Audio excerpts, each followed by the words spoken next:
Yo, what's going on? It's your main man, Rick the Dawn. Hey, what's going on, y'all? So I just got back from the movie theater. Went to go see Cobweb. A lot of people may not know about this film. I didn't really hear a lot of chatter about it, and if I'm being honest, I didn't see any trailer for the film. So I'm not really sure a lot of people know about the film. I'll get the easy part out the way. I'm going to give this film a 8.2. I thought it was pretty good. For the first three quarters of the film, it was amazing. I mean, I'm talking about 10 out of 10 amazing. I thought that they would do a good job with closing the film out. And I was prepared to come here and tell you, hey, this is one of the best horror films I've seen ever. However, they absolutely scrambled, dropped the ball in the fourth quarter of the film. So, there you have that. So, just in case you don't have any idea what this film is, a little boy is lying in his bed and he's starting to hear some noise come from the wall. And this voice is becoming more and more aggressive. And by aggressive, I mean just kind of being more open about, the fact that the wall is talking to the little boy. And like any little boy who hears a voice coming from the wall, he's nervous, he's afraid, he screams in the middle of the night. His parents come in, they say, hey, so what's going on? Are you okay? And they're like, hey, don't worry about anything, it's just your imagination. So he's trying to believe what his parents are saying because he trusts his parents, but at the same time he trusts his eyes and ears and his brain, and his brain is telling him, and he's hearing things from the wall. He's not crazy. So he goes to school, he's getting bullied, he's getting picked on, and he also is stressed out because he's trying to go to bed at night, but a voice is talking to him through the wall. And, he just doesn't do a good well balancing these things because the guy's in elementary school. He's getting bullied, stuff like that, goes back home.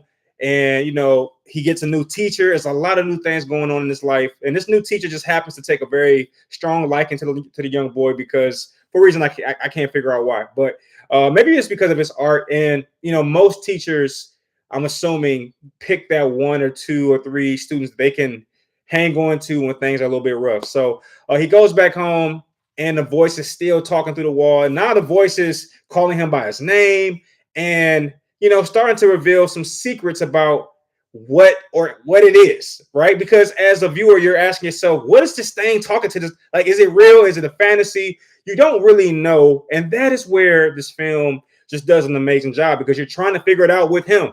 And, I went into this film without looking at too much material, like, teaser trailers and all that. So at the same, like, I'm right there with Pete. I don't know his name. I'm gonna just call him Pete.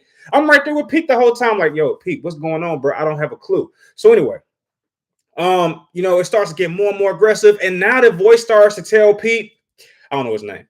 It starts to tell the little boy, like, hey, so your mother and your father are not who they say they are. And we've all seen this part in the film where the kid is doing a drawing and the drawing looks a little crazy, a little scary. So that causes the teacher to be a little panicky, a little afraid. And this teacher was very gutsy. Once Peter, whatever his name is, once the little boy drew a picture, it showed a little boy in a bed, lights off, and the wall is actually saying, help me. So the teacher's like, yo, what the heck?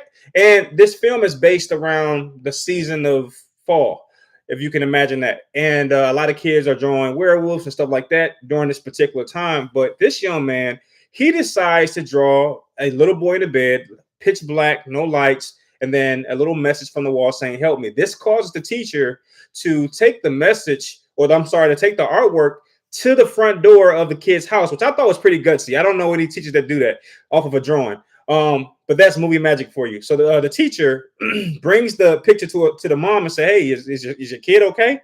And the mom is just stressed out. Okay, she's stressed out because she knows something. And on top of that, her little boy is just going through that stage. It's not quite puberty. Obviously, he's elementary, but he's going through something. And you can tell that mom is internalizing it. So she kind of brushed the teacher off like, hey, he has a good imagination. He does this, he does that. So back off a little bit. It's nothing. Okay. But then this causes the mother and the father to get upset with the young boy and say, hey, you need to be punished because you're acting out. You're doing a lot of weird things. And what they don't know is this young man is going through stuff at school. He's getting bullied. He designed a pumpkin and some bully kid came and stepped on the pumpkin and pushed him down. He's hearing voices very convincingly. He's hearing voices. There's no doubt about it coming from the wall. And he's just like, yo, nobody is believing him, right? That's what he's thinking to himself. But he draws this picture, and it's not even his fault that the teacher brings the picture to the house. His thing is like, listen, I just drew a picture. I can't control what the teacher does. But anyway, his mother and father are visibly upset because you can tell they're trying to hold it together. This is one of the most imbalanced parents, or this is the most imbalanced parenting I've probably seen in the film in a long time.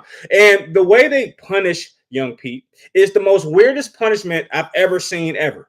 I mean, in real life and on TV. Okay, what they do is they remove the refrigerator. Okay, and there's a wall with a door behind the refrigerator, and they say, "You're grounded." And his mother immediately says, "Peter, go to your room." All right, and the little boy is like about to go to his room, but his father says, "No, no, he's grounded. He's going to the basement." I'm like, "What?" Ooh. Okay, he's going to the basement. So they remove the refrigerator, open the door that's on the behind part of the wall, and the little boy goes into the basement. And now this is just like torture at this point because the basement is pitch black. There's only like a singular string light, and everything else is pitch black. There's a freaking chain down there that connects to a gate. And I'm like, yo, or not a gate, but it's like a ground sewer type of deal. And I'm like, yo. So then they close the door, put the refrigerator back, and just leave him in the basement. That's his punishment. I mean, I thought my mom was pretty rough on me. But let me tell you something. She ain't never put me in the basement with the lights off and closed the door and locked it. So that's what happens. Anyway, so at this particular point, Peter's just going through a lot of stuff, right? And I think I missed something. I'm gonna go back just a little bit. The wall tells Peter, this is before he's grounded. The wall tells Peter, listen, that little kid is bullying you. You got to do something about it.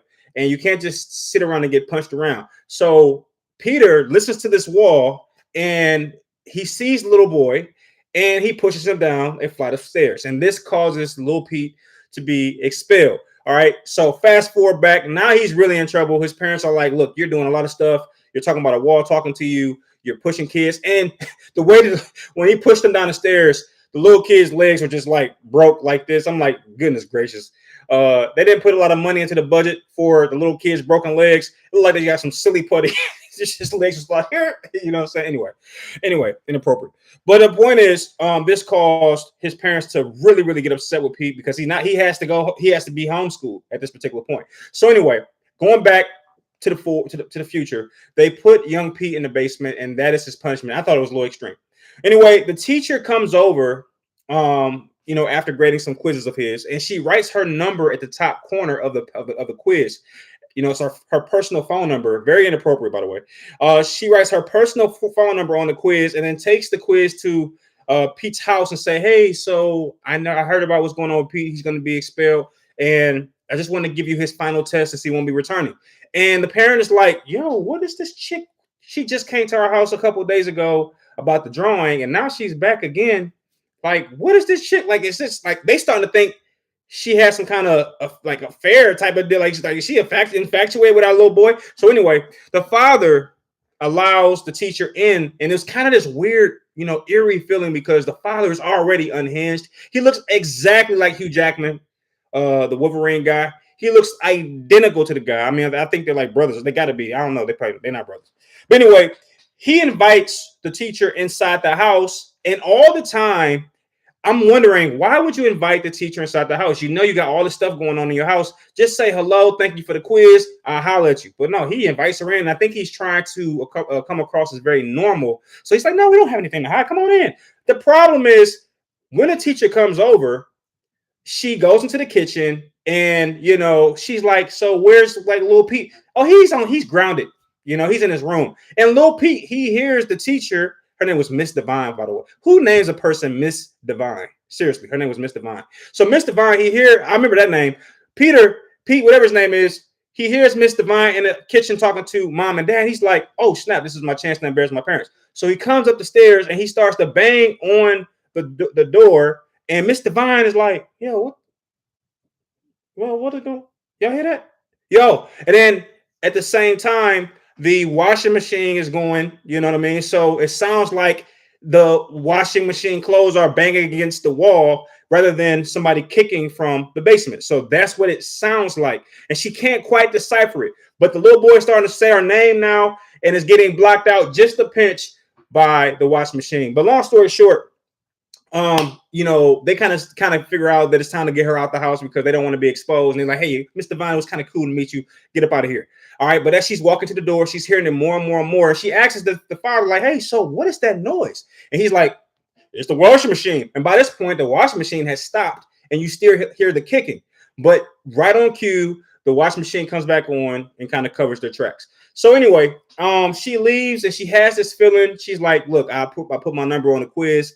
I'm not sure why the parents didn't see the number. Like, hey, you put your number on the kid figured it out, but the parents didn't. Movie magic. It happens. Anyway, she drive off, and then they said, it's time to get him out that basement. And all the while that young Peter's in that basement, he finds this little sewer thing. He looks down and he sees this teddy bear with teeth, like human teeth, whatever.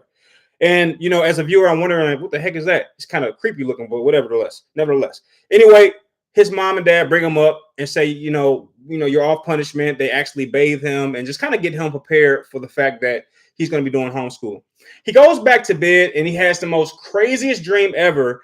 And this is just revving up what the viewer is thinking. Because as a viewer, you're trying to figure out who's in the wall. You're trying to figure out what's wrong with this little boy. You're trying to figure out if the mom and dad are killers. You don't really know. And this is why up until the fourth act, this film is a 10 out of 10. It's like, it's so much mystery. You're on the edge of your seat and you just have no idea what's going on. And you need clarity. You really need it. You're like, I need to know something. So anyway, Pete goes into his room. He has the scariest dream ever. And, the scary dream plays on the fact that we as the viewers believe that the mom and dad are the ones who are committing all these atrocities, put the little girl on the wall. And it's like the craziest scary dream ever. And I knew I wanted to see this film when I saw that it was being produced by the creators of It, right? And It is one of my favorite scary movies because of the special effects. So I said, I have to see this movie because of that alone. And when I saw that scary dream, I said, okay, that's what I came here to see, that part. Okay, anyway, he wakes up from this dream and he realizes that, his mother is not this crazy woman that he saw in a dream. And, he kind of goes on about his day. But towards the end of that night, the wall starts talking to him again. And he's like, happy to hear her voice because, again, he was in the basement. And in the basement, she didn't talk to him, which was strange. Now that I know what happened in the film, I'm wondering why she didn't talk to him in the basement. But anyway, the voice comes back and says, look, you've crossed the line. Your parents are going to kill you because you're doing too much talking. You got teachers coming by the house. They're going to kill you because I've seen them kill before. That's what the little wall tells Pete. And Pete's like, so what we going to do? And the wall's like, look, bro, what you think you got to do? You got to get rid of them because it's going to get real hectic for both of us if you don't start taking some action. And Pete starts to ask some questions. So, how did you get back there? She like, it's a long story, and then she reveals to Pete that it is her sister or his sister. Sorry. The wall lady says, hey, Pete, you probably didn't know this, but it's your sister. You know what I mean? So he starts to wonder, like, so you're my sister. And the wall's like, correct. And, as a viewer, we're like, okay. So you're his sister and they put you in the wall. And how do you eat? Because that's a big question. Okay. Because she says, look, I've been in this wall for a long time. And the reason I haven't spoke to you before is because according to this thing, it has been waiting for Pete to get old enough to remove the clock that's in front of the wall that's blocking or keeping the little it thing inside the wall. All right. So basically it's like, look, I was just waiting for you to get a little older because I was going to tell you what to do. I was going to say, go into your mother and daddy room, move that clock out the way so that you can unlock that door because I got a little lock on it. And then I can come out and we can, be a happy family. But Peter's like, oh, so that's how okay. So you've been in the wall. Mom and dad put you there. Got it. And you haven't been talking to me until now because now I'm bigger and I'm a little bit stronger. I can move this big old clock that's blocking your little entrance. And that's what you need. You need me to move that out the way so that you can come out and we can be all right. I got you. So anyway, so Pete starts to try to figure out, like, wait a minute, okay.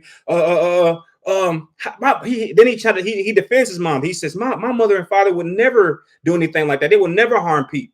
They would never hurt him, right? And she's like, don't believe that. I've seen them hurt somebody before. And she's like, I'll even tell you where they hid the body. And she tells Pete that the body is in their front lawn. And that causes Pete to go out and do some digging. And he finds some skeletons there. He's like, oh, snap, it's a skull. So now it's even more believable that this wall thing is trying to save him, despite it being absolutely creepy. And all these other things that it could be, it's very terrifying, right? But it's like, hey, what? But it told me that some skulls is here, and his mother and dad never told him that. So that's what it is. So he goes back up there. He's like, I saw the skull. I believe you now. Can I see you? And she's like, no, you don't want to see me. He's like, can I please see you? She's like, no, bro, you don't want to see me. You really don't. And he like, I really want to see you. So he looks. It's actually the wall says, well, I'll show you what I look like, but don't be afraid and don't scream. There's a hole at the bottom of the wall if you peel back the wallpaper. So Pete pulled back the wallpaper. It's a hole right there. I'm like, what the heck? It's a wall right there anyway. Pete looks down the hole and a little eye come down. Terrifying, by the way. Okay, so white eye and everything around it is black. It's terrifying. Okay, he gets visibly shaken and starts to crawl back. But for whatever reason, he still pretty much trusts this thing. And it's mainly because his parents was acting so weird. I mean, his parents were extremely weird in hindsight. They put the boy in the basement. They were shaking and doing all kinds of weird little, so they got skulls in it. So it just made sense that his parents was who the wall said they were. But this is where it all turns. And this is the beginning of the downfall. It was at a 10 out of 10 the entire time. I've never seen, well, I keep saying never. I got recency bias. But rarely do I see a movie of any caliber that's a 10 out of 10 all the way to the fourth quarter, like all the way to the fourth quarter. It was awesome. Anyway, once Peter's hearing all this stuff in the wall, his father comes up with this clever idea and says, hey, man, we know what you're hearing in the wall. It's probably rats. So he kind of shows Pete how to lay out rat poison. And I guess Pete sniffs it and says, hey, what does that smell like? And his father's like, hey, it smells like cinnamon. It's sweet for the rats to eat and eventually croak over. So anyway, Pete is trying to figure out how to get this little girl out the wall because he actually believes it, right? And he comes up with this clever idea, very ruthless idea. All the while, the little kid that he pushed down the stairs and broke his leg and got expelled for, him and his little uncles, 3 of them, they pull up in front of the house like, hey, so is that the house? And the little boy's like, yeah, that's the house. He pushed me down and we got to teach him. Anyway, ridiculous. Okay. And then the uncles say, all right, we're going to take care of them tonight. And I'm like, oh, it's about to get good. It's about to get good. So anyway, they go to the kitchen and Pete is having dinner with his mother and father. And they're eating the most disgusting looking soup I've ever seen. It looked like sewer soup. Okay. Anyway, so they're eating the soup.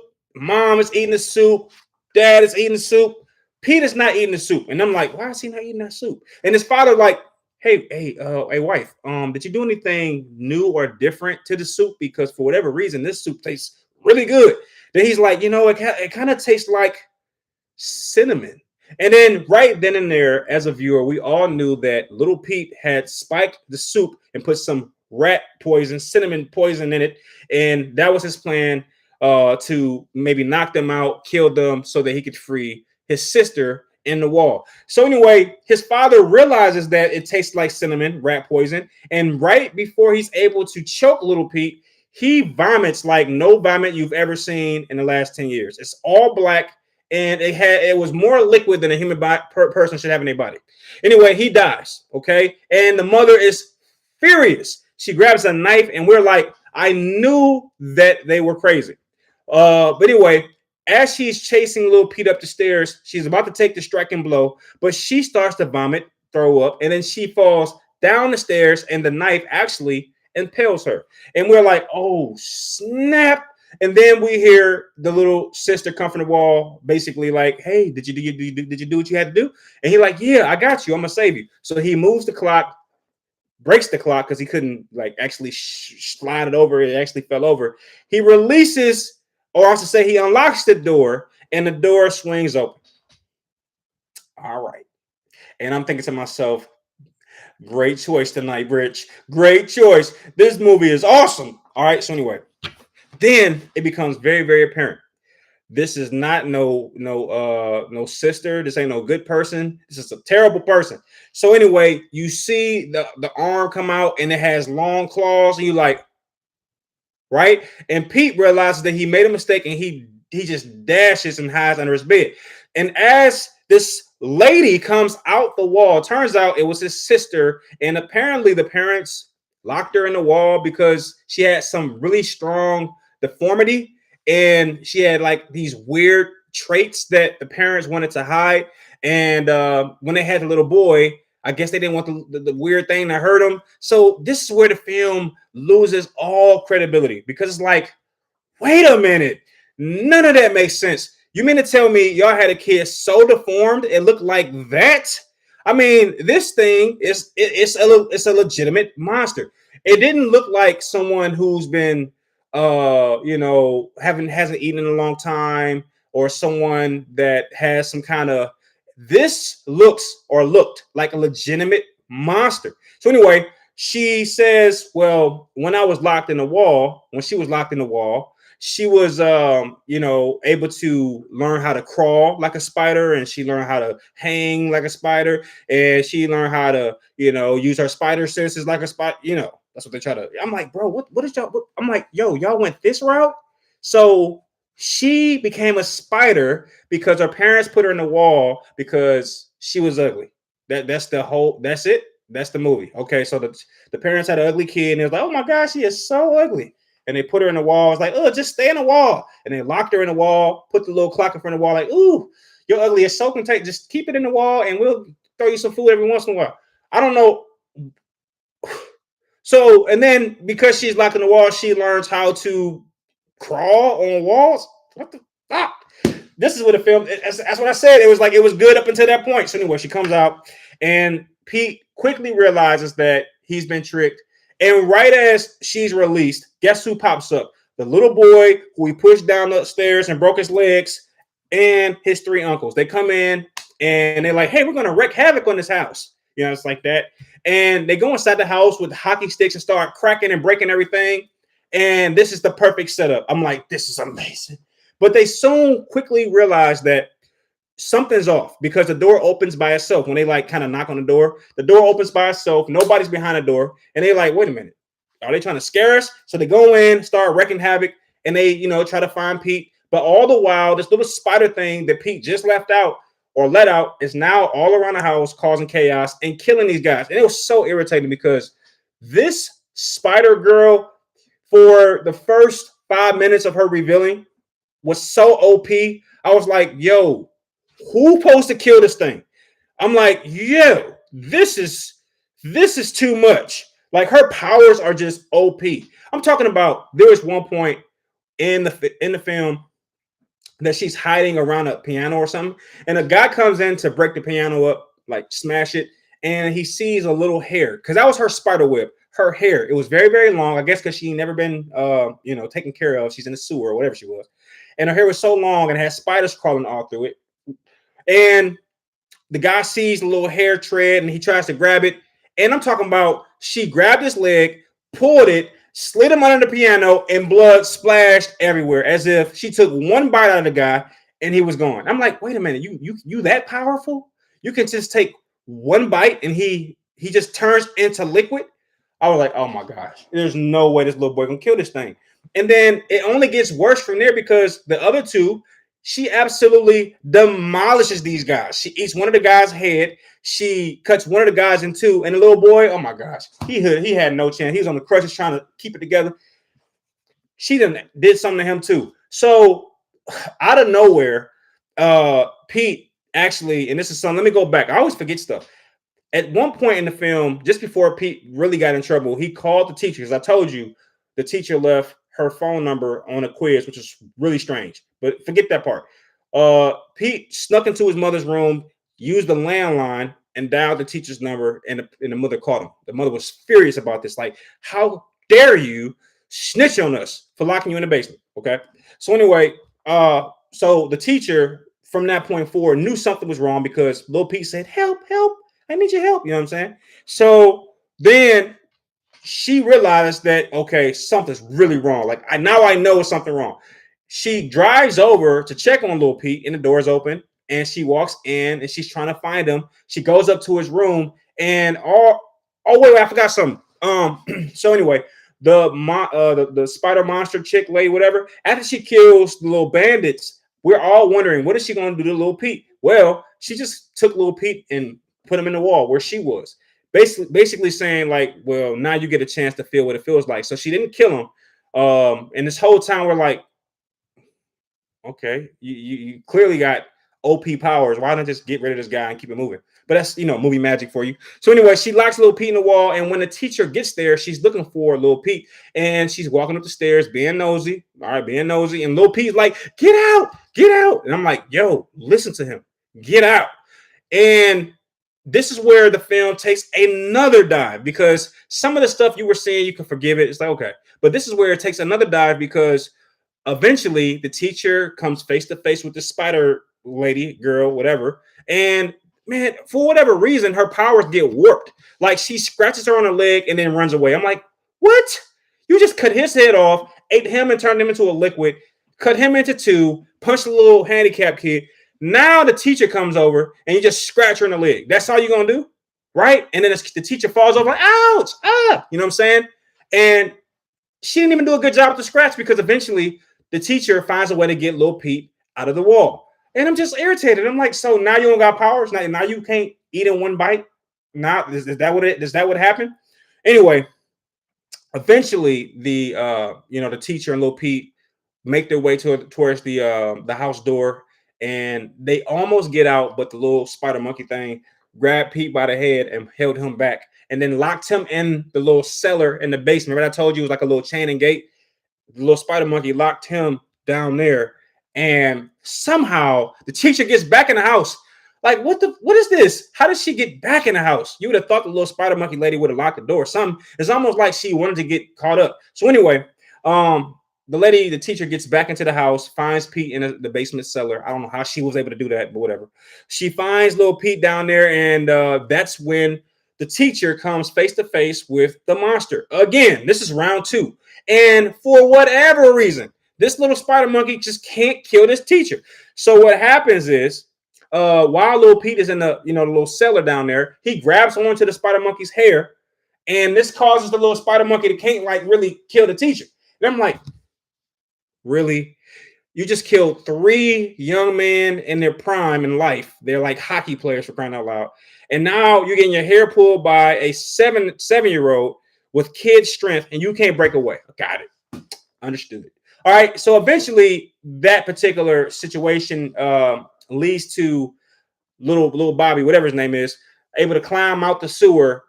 And the teacher, while little Bobby Pete is pulling her hair, she's able to hit her in the stomach. And this causes the little monster to fall into the cage, and they lock the little monster inside the cage. And then they walk outside and they're free. Let me go back for just a moment so I can tell you another ridiculous part, because at some point when the teacher comes back in the house and she hears, not back in the house, when she comes to the house for the first time and she's looking for little Pete, she finds out that little Pete is in the wall. And the way she gets little Pete out the wall, she uses this, what do you call it? A furnace cleaner, a little furnace. I mean, the fireplace stick thing with a little sharp edge with a little hook. She hits the wall to get him out. And while she's hitting the wall, the spider monkey is going the opposite way to try to get Pete from the opposite way, right? Now, this thing all throughout the film has been showing supernatural speed, just crawling up everywhere. But when she's going to get Pete, because I think the teacher locked her out of Pete's room so that she can get him out the wall. So she went the little monster thing, went the opposite way, went through the parents' room, went back into her little cave, whatever, and walked around. She was going to go around and get Pete from the backside. But before the little monster can get Pete from the backside, the teacher was able to hammer him out of the wall with this skinny, stick-like furnace weapon cleaner thing. And it was the most ridiculous thing ever. I think that movie lost like 0.5 points for that part alone. All right, because I'm like, yo, there's no way that this teacher with teacher strength is able to hit a hard wall, right, and clear this entire hole before this super speedy spider monkey lady monster is able to get him from the other side. It's just not possible. If this was real life, okay, it would have taken that little spider thing, I would say 15 seconds maximum to get to Pete from the opposite side. As far as the teacher opening up an entire wall with an anvil, whatever this thing is, this little stick, okay? Realistically, to make the hole that we saw in the film, it would have taken her at minimum 25 minutes. But she's able to get it open in 10 seconds. So anyway, that's how they got out the first time. Ridiculous. And that's where the film loses a lot of its points because it's like, man, it broke immersion. I'm like, I can't believe it now. Everything about this film is just silly now because they're cutting. It's almost like they ran out of money and their budget started to shorten up. And they said, look, we gotta make this film, gotta close it up. Look, we can't go through all this stuff. Let's just go ahead and wrap this up real quick. And that's what it felt like. So at the end of the day, she kind of gives little Bobby Pete, this little warning as she's locked inside the little cage. Because again, they locked her in there. She's like, you will never forget about me, right? And eventually I'll be back and you'll know I'm back. She sounded like Donald Trump almost. But anyway, they get free and the little monster thing is in the basement. And that's where the film ends. There you have it, folks. That was this film. And I'm going to give it an 8.2 because for the first 3/4 of the film, oh my gosh, this movie was amazing. And it drops the ball greatly in the fourth quarter. And I was like, man. But no film is perfect. So it is what it is. I understood that they had to cut some corners. The special effects look kind of choppy at some points because once they reveal the look of the little monster thing, it's like, all right. And when you try to wrap your mind around the fact that this is supposed to be a human being that's deformed, you're like, what does she got? What does she? Her arms are inverted like a spider's. Like, is that a real? Like, what I'm saying? Can people really be born that way? Like, I don't know about that. And yeah, and the parents locked you in a. So it's like the parents are still the bad guys because they locked their own child in the wall. Like, you can't sympathize with that no matter how much you try. So, and then you got the little boy who poisoned his own parents. So you're like, is he not the villain? He just poisoned his parents. And I know he was coerced into doing it and he was like tricked and all that, but he still poisoned his parents for crying out loud. Nobody gonna say that. Okay, we just gonna let that ride. Okay, cool. Man, let me tell you something. 8.2, man. That's the best I got. I would still recommend going to see it though. Good film.